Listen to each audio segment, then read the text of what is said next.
We will discuss one more problem in this video. I'll read out the problem. Mona Limited has rupees 3 lakh 9% debentures outstanding on 1st April 2016. On that date, the debenture redemption fund stood at rupees 2 lakh 50,000 represented by rupees 2 lakh 95,000 3% 2017 loan of the Government of India. The annual installment added to the debenture redemption fund was rupees 41,150. On 31st March 2017, the balance at bank was rupees 70,000. On that date, the interest on investment was received. The investments were sold at 83% net and the debentures were paid off. Show the necessary ledger accounts for the year ended 31st March 2017. Here you need to prepare the account only for last year. So for 31st March 2017 last year ಗೆ ನೀವು ledger account prepare ಮಾಡಿದರೆ ಸಾಕು. ಇದು 12 ಮಾರ್ಕ್ಸ್ಗೆ ಬರುವಂಥ question. ಇಲ್ಲಿ careful ಆಗಿರಿ, ಇಂಥ problems ಜಾಸ್ತಿ ಬರುತ್ತೆ. ಎಷ್ಟು ಡಿಬೆಂಚರ್ಸ್ ಇದೆ? 3 ಲ್ಯಾಕ್ ವರ್ತ್ ಇದು ಡಿಬೆಂಚರ್ಸ್ ಇದೆ. ಡಿಬೆಂಚರ್ ರಿಡಂಪ್ಷನ್ ಫಂಡ್ ಎಷ್ಟಿದೆ? 2,50,000 ಇದೆ. It is represented by 2,95,000 3% loan ಅಂತ ಹೇಳಿದ್ದಾರೆ. ಸೊ ಇದು ಯಾವುದು? So this is the market value of the investment. ಆ ಡಿಬೆಂಚರ್ ರಿಡೆಂಪ್ಷನ್ ಫಂಡ್ ಇನ್ವೆಸ್ಟ್ಮೆಂಟ್ ಏನಿದೆ ಅದರ ಮಾರ್ಕೆಟ್ ವ್ಯಾಲ್ಯೂ ಎಷ್ಟು? 2,95,000. ನೋಡಿ ಇಲ್ಲಿ value of debenture redemption fund 2,50,000.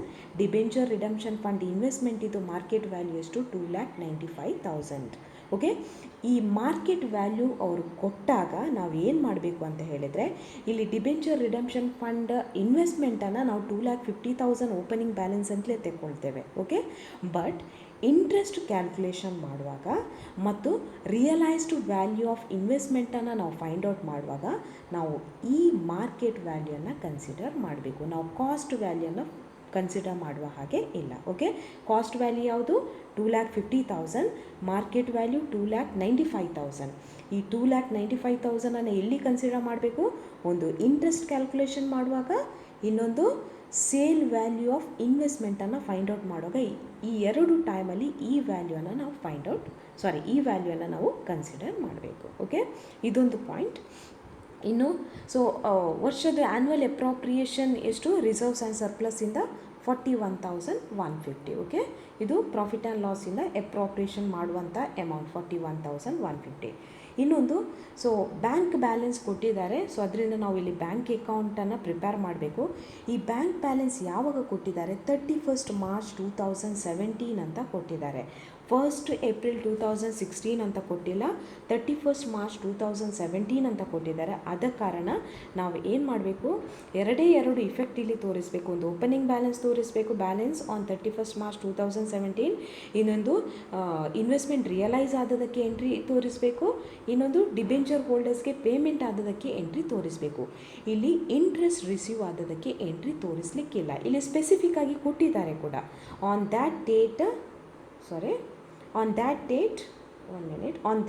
The interest on investment was received. ಆ ದಿನದಂದು ಆ ಇಂಟ್ರೆಸ್ಟ್ ಏನಾಗಿದೆ? ರಿಸೀವ್ ಆಗಿದೆ. ಆ ರಿಸೀವ್ ಆದ ಇಂಟ್ರೆಸ್ಟ್ ಏನಾಗಿದೆ?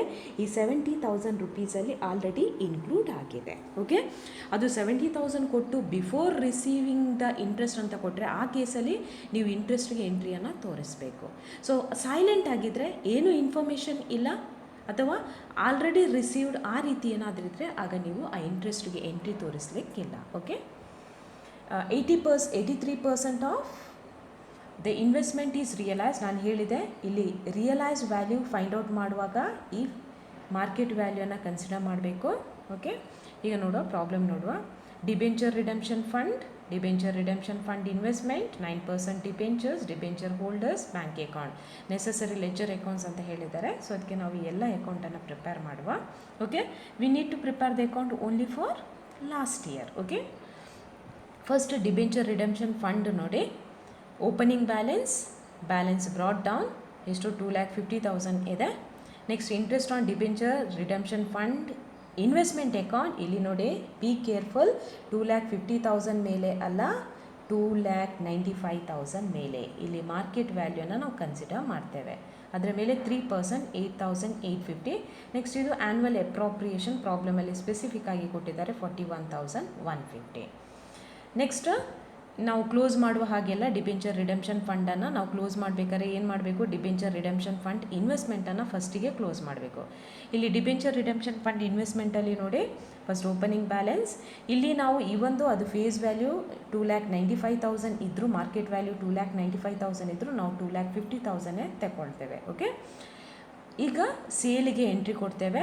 ಸೊ ಎಷ್ಟು, 2,44,850 ಅಂದರೆ ಅದು ಯಾವುದರ ಮೇಲೆ, 2,95,000 ಮೇಲೆ 83%.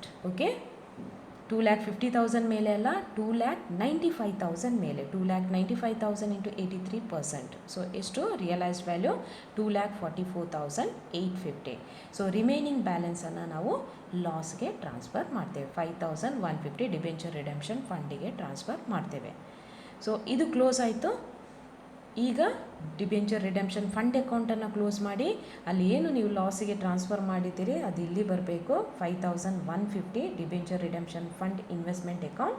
ಉಳಿದ ಬ್ಯಾಲೆನ್ಸನ್ನು ಜನರಲ್ ರಿಸರ್ವ್ಗೆ ಟ್ರಾನ್ಸ್ಫರ್ ಮಾಡಿ ಡಿಬೆಂಚರ್ ರಿಡೆಂಪ್ಷನ್ ಫಂಡ್ ಅಕೌಂಟನ್ನು ಕ್ಲೋಸ್ ಮಾಡಿ ಬೇಡಿ. Debentures balance brought down, it should be transfer to debenture holders account.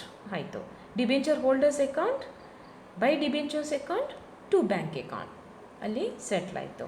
Bank account ಇಲ್ಲಿ ನೋಡಿ. So balance on 31st March 2017 ಕೊಟ್ಟಿದ್ದಾರೆ. ಟು ಬ್ಯಾಲೆನ್ಸ್ ಬ್ರಾಟ್ ಡೌನ್ ಎಷ್ಟು, 70,000 ಪ್ರಾಬ್ಲಮಲ್ಲಿ ಸ್ಪೆಸಿಫಿಕ್ ಆಗಿ ಕೊಟ್ಟಿದ್ದಾರೆ. And on that date the interest on investment is already received ಅಂತ ಇದೆ. Okay, ನಮ್ಮ assumption ಏನು, ಆ ಇಂಟ್ರೆಸ್ಟ್ ಅಮೌಂಟ್ ಇದರಲ್ಲಿ ಇನ್ಕ್ಲೂಡ್ ಆಗಿದೆ ಅಂತ ಹೇಳಿ. ನೆಕ್ಸ್ಟ್ ಇದು ರಿಯಲೈಸ್ ಆದದಕ್ಕೆ ನೋಡಿ 2,44,850 ಇಲ್ಲಿ ನೋಡಿ, ಈ ಸೇಮ್ ಅಮೌಂಟ್ ಇದು ಇಲ್ಲಿ ಏನಿದೆ ಅದನ್ನೇ ಟ್ರಾನ್ಸ್ಫರ್ ಮಾಡಿದ್ದು 2,44,850. ನೆಕ್ಸ್ಟು ಡಿಬೆಂಚರ್ ಹೋಲ್ಡರ್ಸ್ಗೆ ಪೇಮೆಂಟ್ ಮಾಡಿದ್ದು 3 lakh. ರಿಮೈನಿಂಗ್ ಬ್ಯಾಲೆನ್ಸನ್ನು ಬ್ಯಾಲೆನ್ಸ್ ಕ್ಯಾರಿ ಡೌನ್ ಅಂತ ತೋರಿಸ್ತೇವೆ. ಓಕೆ, 12 ಮಾರ್ಕ್ಸ್ಗೆ ಆಲ್ಮೋಸ್ಟ್ ಇಂಥದ್ದೇ ಪ್ರಾಬ್ಲಮ್ ಬರುತ್ತೆ. ಇಲ್ಲಿ ಬ್ಯಾಂಕ್ ಅಕೌಂಟ್ ಪ್ರಿಪೇರ್ ಮಾಡುವಾಗ ಕೇರ್ಫುಲ್ ಆಗಿರಿ. ಬ್ಯಾಂಕ್ ಅಕೌಂಟ್ ಓಪನಿಂಗ್ ಡೇಟಲ್ಲಿ ಕೊಟ್ಟರೆ, ಅಂದರೆ 1/4ಗೆ ಕೊಟ್ಟರೆ ನೋ ಪ್ರಾಬ್ಲಮ್, ಅಲ್ಲಿ ನೀವು ಇಂಟ್ರೆಸ್ಟನ್ನು ತೆಕ್ಕೊಳ್ಳೇಬೇಕು. ಓಕೆ, ಅದೇ 31st Marchಗೆ ಕೊಟ್ಟರೆ ಆಗ ನೀವು ಕೇರ್ಫುಲ್ ಆಗಿರಬೇಕು. ಏನಾದರೂ ಸ್ಪೆಸಿಫಿಕ್ ಆಗಿ ಬಿಫೋರ್ ರಿಸೀವಿಂಗ್ ದ ಇಂಟ್ರೆಸ್ಟ್ ಅಂತ ಇದ್ದರೆ ಆಗ ನೀವು ಇಂಟ್ರೆಸ್ಟ್ ಆ್ಯಡ್ ಮಾಡಬೇಕು. ಅದರ್ವೈಸ್ ನಿಮ್ಮ ಅಸಂಪ್ಷನ್ ಏನಾಗಿರ್ತದೆ, ಇಂಟ್ರೆಸ್ಟ್ ಅಮೌಂಟ್ ಆಲ್ರೆಡಿ ಅದರಲ್ಲಿ ಇನ್ಕ್ಲೂಡ್ ಆಗಿರ್ತದೆ ಅಂತ ನೀವು ಅಸ್ಯೂಮ್ ಮಾಡಬೇಕು. ಅಲ್ಲಿ debenture redemption fund investment realise ಆದದಕ್ಕೆ ಮತ್ತು ಡಿಬೆಂಚರ್ ಹೋಲ್ಡರ್ಸ್ಗೆ ಪೇಮೆಂಟ್ ಮಾಡಿದ್ದಕ್ಕೆ ಎರಡಕ್ಕೆ ಮಾತ್ರ ಎಂಟ್ರಿಯನ್ನು ಕೊಡಬೇಕು.